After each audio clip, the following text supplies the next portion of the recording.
We've all had those moments when life seems so predictable, almost boring, and you start thinking you've figured it all out. For years, I kept thinking that my relationship with my son Henry was set in stone. We were close, sure, but you know how it is. After a certain age, you just settle into a rhythm. We'd have our chats, our dinners, and everything felt pretty normal. But that trip, the one I thought would be just another weekend getaway, turned out to be the moment that changed everything. I'll admit, I wasn't excited about it at first. My friends had been raving about family trips for ages. It's a chance to reconnect, they'd say. I was skeptical. My husband, God bless him, had passed away a few years ago, and I hadn't traveled much since then. The idea of spending time with Henry, now in his 30s, felt more like a routine than a rejuvenating escape. He was a good son, but he was also a man with his own life. It had been a while since we had spent time together like we did when he was younger. But when Henry suggested we go on a little trip to the mountains, I couldn't resist. "It'll be good for you, Mom," he said, his voice soft with that caring tone only he had. And there it was, the part of me that always put others first, the part that never wanted to disappoint, agreed before I could even think it through. So we packed our bags. The weekend trip was to a cabin in the mountains, just the two of us. It was the kind of place you could lose yourself in, far enough away from the noise of everyday life, but close enough to remind you of what you'd left behind. The cabin was rustic but charming, tucked into the side of a mountain, with large windows that gave a stunning view of the valley below. When we arrived, the sun was setting, casting a golden glow across the landscape. The crisp air felt refreshing as we stepped out of the car. Henry had taken care of the details, booking the cabin, making sure we had everything we needed. I was grateful for his thoughtfulness. He always seemed to know what I needed before I did. We unpacked our bags and settled in. The silence of the mountains was soothing, but I couldn't help but feel a little awkward. It had been so long since it was just Henry and me, with no distractions, no daily routine, just time to talk or sit in the quiet together. I didn't know what to expect. That night we ate dinner by the fire. The warmth of the flames and the scent of the wood burning filled the room. We talked about everything and nothing: family, life, old memories. Henry asked about my favorite trips I had taken with his father before he passed.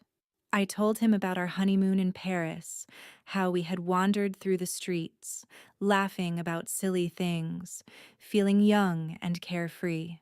Henry listened attentively, nodding as I spoke, and for a moment it felt like we were back in those days when he was little, sitting around the table with the three of us. But then, in the quiet after dinner, something shifted. Henry cleared his throat, a small nervous sound. I looked up from my cup of tea, raising an eyebrow. "You know, Mom, there's something I've been wanting to tell you," he said, his voice a little hesitant. I set my cup down. My curiosity piqued. I'd heard that tone before. "What's on your mind, Henry?" He shifted in his chair, his fingers tapping the side of his mug as if gathering his thoughts. "It's about us? Our relationship, I mean." I frowned slightly, unsure of where this was going. "What do you mean?" Henry hesitated again before speaking. "I've been thinking a lot about how we've been, you know, since Dad passed. How things kind of settled into a routine. I think we both got comfortable with that, but I don't want us to miss out on the chance to really reconnect. I've noticed that we don't really talk about the deeper things, about what's really going on in our lives, and I think we should. I think we need to. I was taken aback. My son had always been someone I could rely on, but I never realized he had been carrying this feeling. His words hung in the air, and for a moment I didn't know what to say. I looked at him, my eyes softening. There was something vulnerable in his expression, something I hadn't seen in a long time. I felt a rush of emotion, love, regret, and a little sadness. I didn't realize you felt that way, I said quietly. I'm sorry, Henry. I know I've been caught up in my own grief. Didn't mean to distance myself from you. Henry smiled a little more at ease now. It's not about blame, Mom. We just haven't talked like we used to. I miss that. I smiled back, feeling a wave of warmth spread through me. He was right. We hadn't really talked about things that mattered in a long time. Our conversations had become more about the mundane, about the day-to-day. We'd both been trying to fill the empty spaces left by his father in different ways, but we hadn't truly connected in a long time. And in that moment, sitting by the fire, I realized that this trip wasn't just a family getaway. It was a chance to rediscover something precious, something I hadn't even realized I had lost. As the night went on, we talked about all the things we hadn't said. We laughed, we cried, and we shared the things that had been buried deep inside us. There was something healing about it, something that made me feel lighter, as though a weight I hadn't even known I was carrying had finally been lifted. I thought this trip was just going to be a simple family getaway, but it turned into something far more meaningful. It was the beginning of something new, something I hadn't expected but desperately needed. As the days passed in the cabin, Henry and I found ourselves settling into a new rhythm. The silence that had once been so heavy between us was now filled with conversations, small talks, deep discussions, and moments of reflection. It was like peeling back layers of a relationship I thought I had known inside out, only to discover there was so much more beneath the surface. The morning started slow, with cups of coffee shared over the breakfast table, watching the fog roll down the mountainside. We would sit in companionable silence, and then, without fail, Henry would ask me a question that made me pause and think about life, about memories, about my own fears and hopes. Mom, he said one morning, his voice calm but serious. What's something you've always wanted to do, but never did? I had to think for a moment. At 57, I felt like I'd done most of what I'd set out to do.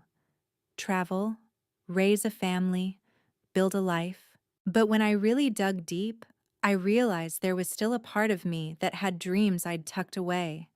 I always wanted to take a painting class. I said finally, the words feeling strange as they left my mouth. But I never got around to it. Henry raised an eyebrow, clearly intrigued. Why not? Well, I hesitated. Life just got in the way. There was always something else to focus on. Work, family, the house. I never felt like I had time for things just for me. That's sad, he said softly. You should have done it. His words hit me harder than I expected. The sadness in his voice wasn't just about my unfulfilled dream. It was about something deeper, something I hadn't really seen before. The idea that my son, a grown man now, still saw me in a way that made him want me to be more than just a mother, but a person with dreams and passions of her own. I smiled at him, though there was a bit of a lump in my throat. Maybe it's not too late, I said, though I wasn't entirely sure if I believed it. We spent the day exploring the area, walking through the woods near the cabin. The crisp autumn air smelled like pine and earth, and the golden light of the afternoon made the trees look as though they were on fire. It was the kind of peaceful day that made you forget about the world beyond the mountains, the worries and stresses that followed you everywhere else. But for Henry and me, it was the kind of day that allowed us to be just two people, a mother and son, rediscovering each other. By evening, we were sitting on the porch, the sun just dipping below the horizon. Henry had brought out a bottle of wine, and we sipped it slowly, savoring the moment. I couldn't remember the last time I'd felt so calm, so at peace with my own thoughts and feelings. You know, Henry began, breaking the silence. I've been thinking a lot about what you said last night, about how we haven't really talked like this in a while. I turned toward him, intrigued. What about it? I think. He paused, gathering his words. I think we've both been so focused on the past, on what we've lost, that we forgot about what's still here, what's still possible. His words struck me again, like a gentle wake-up call. He was right. We'd spent so much time grieving, so much time looking back, that we had forgotten to look forward. The idea of moving on, of embracing the future, had felt almost impossible at times. But now, sitting here on the porch with my son, I realized something. Maybe it wasn't just about mourning what was gone. Maybe it was about embracing the opportunities that still lay ahead. I took a deep breath, the cool air filling my lungs. You're right, Henry. I've been so caught up in what's been lost that I haven't really allowed myself to think about what's still possible. Maybe it's time for me to start thinking about the future. We fell into a comfortable silence again, and I felt a new kind of connection forming between us. It wasn't just the mother-son bond that had always been there. It was something deeper, something more mature. We were both learning how to move forward, how to embrace the unknowns of life, even when it seemed scary or uncertain. That night after dinner, we sat by the fire again. The crackling of the wood was the only sound in the cabin, and it felt intimate, like the world had shrunk to just the two of us in this small, quiet space. I looked at Henry, the firelight casting shadows across his face. I'm glad we came here, I said softly. This trip, it's more than I expected. It's given me a chance to think, to reflect on things I've been avoiding for a long time. Henry smiled, and for the first time in a while, I saw him not just as my son, but as a man. Someone who had his own life, his own experiences, and who had something to teach me. I'm glad too, Mom. I think we both needed this. A chance to remember who we are outside of everything that's happened. To just be us. It was a simple statement, but it held so much truth. In that moment, I realized that this trip wasn't just about reconnecting. It was about rediscovering who we were, both as individuals and as family. And as the fire flickered low and the night stretched out around us, I felt a shift within myself. I wasn't the same person who had come up here a few days ago, and neither was Henry. We were different, yes, but in the best possible way. We were beginning to understand each other again in a way that felt more real and meaningful than ever before. The trip wasn't over yet, and I knew we still had a lot of ground to cover, but for the first time in a long time, I felt hopeful. About life, about Henry, about me. As the days passed, our time in the cabin began to feel like a dream. It was as if the outside world didn't exist, and we were suspended in a moment where nothing mattered except the two of us. Henry and I continued to talk about everything, about nothing, and the more we spoke, the more I realized how much I had missed these deep, meaningful conversations with him.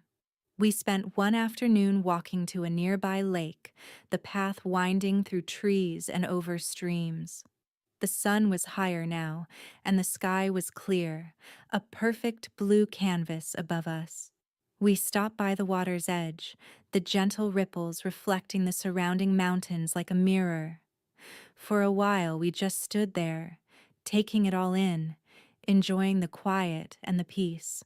You know, Henry said after a while, breaking the silence, I've been thinking about what you said the other night, about how you never took that painting class. I raised an eyebrow. Oh, and what about it? I think you should do it, he said with a smile. I mean, why not? You've got nothing to lose, right? You've spent so much time putting others first, taking care of everything and everyone else. You deserve to do something just for you. I felt a lump form in my throat at his words. It was the kind of thing I'd always wanted to hear, but never thought I'd actually hear from him. I'd always known he was a good son, but in that moment, I realized just how much he understood me, how much he wanted me to be happy. You really think I should? I asked, my voice barely a whisper. He nodded. Absolutely. I think it'd be good for you. You've always had a creative side, and I've seen you sketching sometimes. I don't think you've given yourself enough credit for it. I smiled softly, feeling a warmth spread through me. Maybe you're right. Henry stepped closer, his eyes reflecting the same sincerity in his voice. I'm serious, Mom. If you want to start painting, do it. I'll help however I can. I think it'll be good for you. I felt an overwhelming sense of gratitude for him in that moment. He wasn't just my son. He was someone who cared about me as a person, someone who wanted me to be more than just a mother. And it was that realization that finally broke down the walls I'd built around myself after his father's passing. I'd hidden behind the label of being a widow, a mother, a caretaker, and I'd forgotten that I was also Lauren, the woman who had dreams, who had passions, who was still alive and capable of growing, learning, and experiencing new things. We stayed at the lake for a while longer, just soaking in the beauty of the place and the bond we were rediscovering. As we made our way back to the cabin, I felt lighter, as though a weight I hadn't realized I was carrying had been lifted. That evening, as we sat down to our last dinner in the cabin, I couldn't help but feel a mix of emotions. The trip had been everything I didn't know I needed. I had come up here thinking it would be a simple escape, a way to spend a few quiet days with my son, but it had turned into something far more profound. It had been a journey, one of healing, rediscovery, and growth. As we ate, Henry turned to me with a look in his eyes that I couldn't quite place.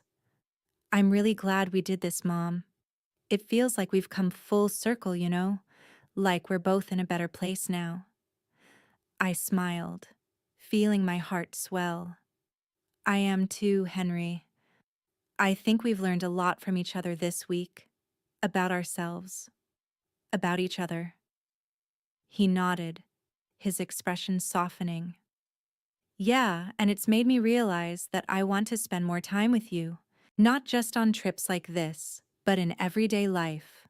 I don't want us to go back to just the routine. I want us to keep talking, keep sharing, keep growing together. I felt a deep sense of relief, a weight lifted from my shoulders. I had feared in the years since his father's passing that Henry and I would drift apart, that our lives would continue to move in separate directions with no real connection. But now, sitting across from him, I knew that wasn't the case. We were moving forward together. I think that's a good idea, I said, my voice thick with emotion. I think we can make it work. I want that too. As the evenings stretched on, we shared stories and laughter, and I realized just how much I had missed this. I had spent so many years grieving, so many years lost in my own sorrow, that I had forgotten how to truly live. But now, with Henry beside me, I was starting to remember what it meant to embrace life again. The trip wasn't just about reconnecting with Henry, it was about reconnecting with myself, with the parts of me I had forgotten or abandoned in the wake of grief. It was about learning to live fully again, to find joy in the present, and to look forward to the future with hope. As we packed up to leave the next morning, I felt a sense of peace settle over me. I didn't know what the future held, but I knew one thing for sure. I wasn't alone, and that in itself was enough.